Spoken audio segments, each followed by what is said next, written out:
Halo, selamat malam teman-teman. Masih berjumpa dengan kami, Sugiarto Sembako Mandiri.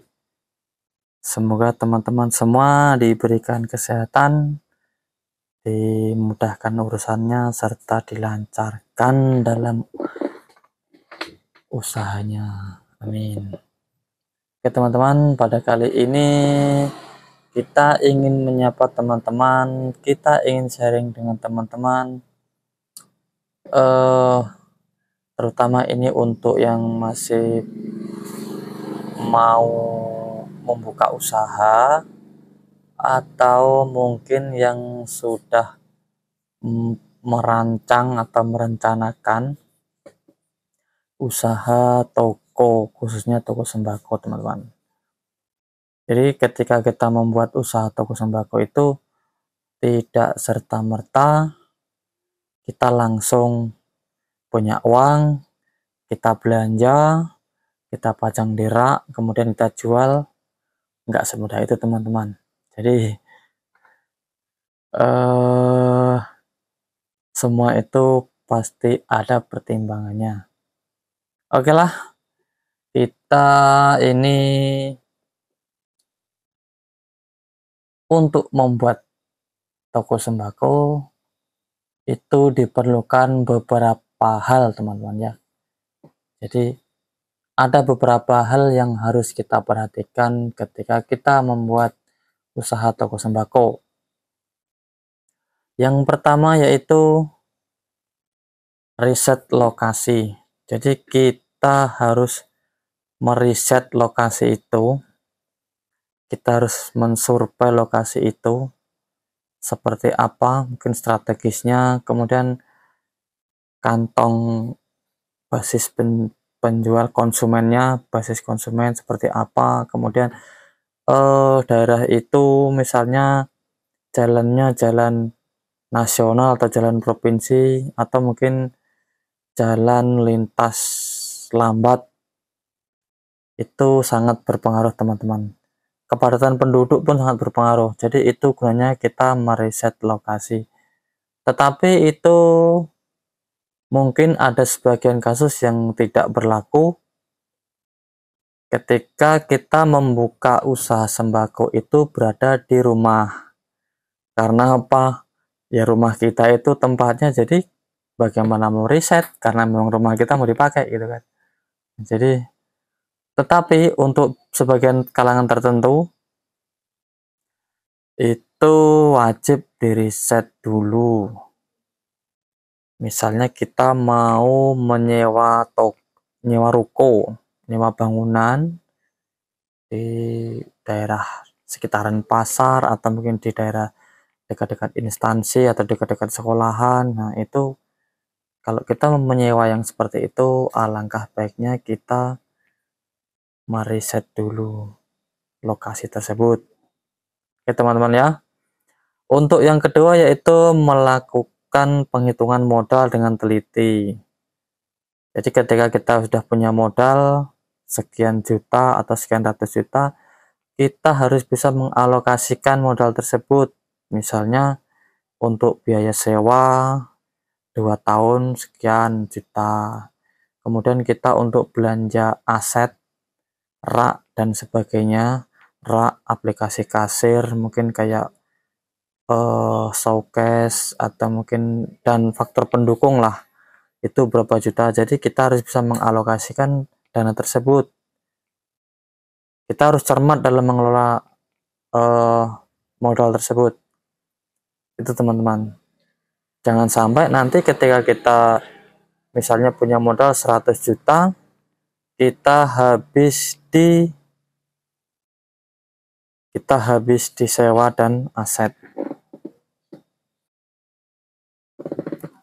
Oke teman, setelah kita melakukan penghitungan modal dengan teliti, langkah berikutnya yaitu kita melakukan penataan barang dengan baik. Penataan barang itu dilakukan setelah kita mempunyai bangunan yang sudah kita persiapkan. Artinya begini, Mungkin kita sudah mendapatkan sewa bangunan dan kita sudah memasang aset berupa rak dan sebagainya. Nah, baru kita melakukan penataan barang.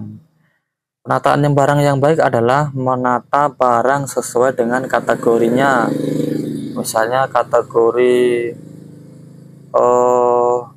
makanan, makanan semua. Kategori minuman, kategori mungkin bumbu masak semua. Seperti itu teman-teman. Jadi kelompokkanlah barang sesuai dengan kategorinya. Barang-barang kebutuhan biasanya diletakkan di belakang. Barang kebutuhan itu apa? Minyak, sembako kan, minyak, gula, kopi, teh, susu, dan sebagainya. Itu kebutuhan, sudah pasti orang mencari, diletak di belakang pun oke, nggak masalah, karena itu udah pasti dicari. Lain halnya dengan barang keinginan. Barang keinginan itu seperti mungkin roti-roti, atau mungkin jajan-jajan, atau mungkin apa ya, kalau barang keinginan ini mungkin kayak, kalau di tempat kami mungkin kayak skincare, atau mungkin perawatan tubuh tuh, misalnya kayak hand body, kayak apa, itu bisa diletak di depan dekat kasir, karena itu nilainya besar, barangnya kecil tapi nilainya besar, itu teman-teman. Oke teman-temannya, paham ya? Kemudian kita berlanjut ke selanjutnya, yaitu membuat harga yang kompetitif. Dengan arti kata, kita menentukan harga jual yang kompetitif itu bukan berarti kita menjual harga rugi, tetapi kita memberikan margin yang tipis untuk barang-barang tertentu. Di satu sisi bisa mengambil margin yang agak tebal untuk barang-barang tertentu. Contohnya, untuk barang-barang fast moving seperti kayak tadi gula, minyak, terigu, kemudian mie instan, kemudian lagi kayak beras, kayak rokok, itu fast moving semua, itu bisa mengambil margin yang kecil saja. Tetapi untuk barang-barang tertentu itu bisa kita mengambil margin yang agak besar. Misalnya barang-barang yang slow moving, mungkin di sini kalau di tempat kami ini mungkin ada sejenis peralatan rumah tangga kayak perkakas, mungkin kayak botol-botol minum, kemudian kami di sini jual tempat nasi untuk bekal, kemudian kita jual lagi alat-alat listrik, itu bisa mengambil margin yang agak tinggi. Ada satu lagi yang lebih tinggi, itu mainan anak-anak. Tetapi itu harus diproporsional teman-teman. Karena kalau kita terlalu banyak memajang mainan anak-anak, itu malah bisa menjadi bumerang buat kita. Karena ibu-ibu mau datang, dia nggak berani. Karena apa? Takut anaknya merengek-rengek minta mainan, ujung-ujungnya nggak bisa belanja. Itu teman-teman. Selanjutnya yaitu menjaga kebersihan toko teman-teman. Toko yang kita gunakan untuk menjadi ladang penghasilan itu memang sudah sepatutnya untuk kita jaga kebersihannya. Jangan sampai toko kita berserakan sampah, debu-debu, banyak-banyak sarang laba-laba, itu memang sangat tidak dianjurkan teman-teman. Jadi memang sudah seharusnya kita menjaga kebersihan toko, ya teman-teman. Kemudian yang terakhir menurut kami itu adalah kita membuat pembukuan. Kita membuat pembukuan dalam penjualan dan pembelian. Jadi kita membuatnya itu mungkin kalau misalnya kita belum punya alat aplikasi, kita bisa membuat itu secara garis besar. Artinya begini, ketika satu orang belanja totalnya misalnya 50.000, tulis 50.000. Kemudian orang kedua belanja habis 15.000, 15.000 kita tulis. Nah, orang ketiga belanja misalnya habis 5.000, 5.000 kita tulis. Nah, jadi nanti itu bisa kita jumlahkan berapa totalnya. Itu teman-teman. Jadi kalau ketika kita membuat catatan secara umum itu minimal sudah tergambar berapa sih pendapatan kita hari ini, omset kita hari ini minimal sudah tergambar. Tapi lain halnya dengan toko yang sudah menerapkan modern, yang sudah semi modern lah intinya begitu. Jadi dia sudah ada aplikasi, barang sudah dimasuk dalam database, tinggal scan, keluarlah di situ nanti berapa omset harian, bahkan omset mingguan, bahkan juga bisa terdeteksi apa sih barang yang paling laku dan apa sih barang yang kurang laku, itu bisa nampak teman-teman.